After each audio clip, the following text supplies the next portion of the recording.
कबूतर और कौवा। प्राचीन भारत में कई बार लोग पक्षियों के आवागमन के लिए घर के आसपास दानों से भरकर टोकरियां लटका रखते थे।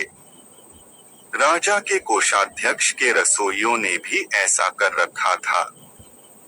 उन्हीं टोकरियों में से एक में एक कबूतर ने डेरा जमा रखा था, जो रात भर तो उसमें रहता, फिर शाम ढलते ही वापस अपनी टोकरी में लौट आता। एक दिन एक कौवा भी वहां के रसोई घर से आती हुई पकते मांस आदि की सुगंध से आकर्षित हो कबूतर की टोकरी में आ बैठा और प्रेम पूर्वक वार्तालाप करने लगा। कौवे की चिकनी चुपड़ी बातों में आकर कबूतर ने उसे आतिथ्य प्रदान किया, किंतु यह चेतावनी भी दी कि रसोई घर से उन्हें कुछ भी नहीं चुराना चाहिए। रसोइयों ने जब दोनों पक्षियों को साथ साथ देखा तो उन्होंने तत्काल कौवे के लिए भी एक टोकरी कबूतर की टोकरी के पास लटका दी, यह सोचते हुए कि ऐसा करने से दोनों मित्रों को बातचीत करते रहने के और भी अच्छे अवसर मिलेंगे।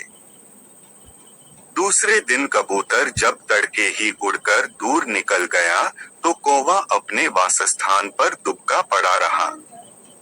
उस दिन रसोइयों ने मछली पकाना आरंभ किया। पकती मछली की सुगंध से कौवे के मुख में पानी भर भर आता। समय समय पर वह टोकरी के बाहर सिर निकालता और मांस चुराने का मौका तलाशता।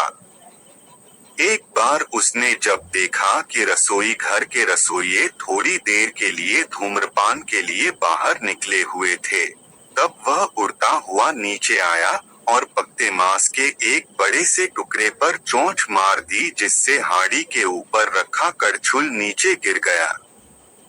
गिरे कड़छुल की आवाज सुन एक रसोइया दौड़ता हुआ नीचे आया और कौवे की चोरी पकड़ ली।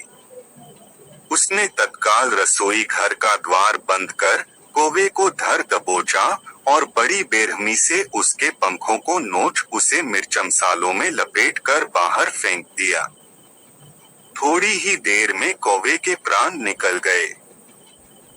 शाम को कबूतर जब अपने निवास स्थान को लौटा तो उसने कौवे के पंख और मृत देह को बाहर फेंका हुआ पाया।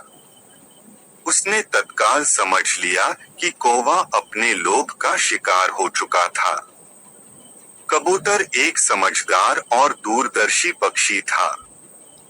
वह तत्काल उस स्थान को छोड़ दूसरे स्थान को प्रस्थान कर गया, क्योंकि हर कोई अपने साथियों की मूर्खता के दंड का भागी हो सकता है।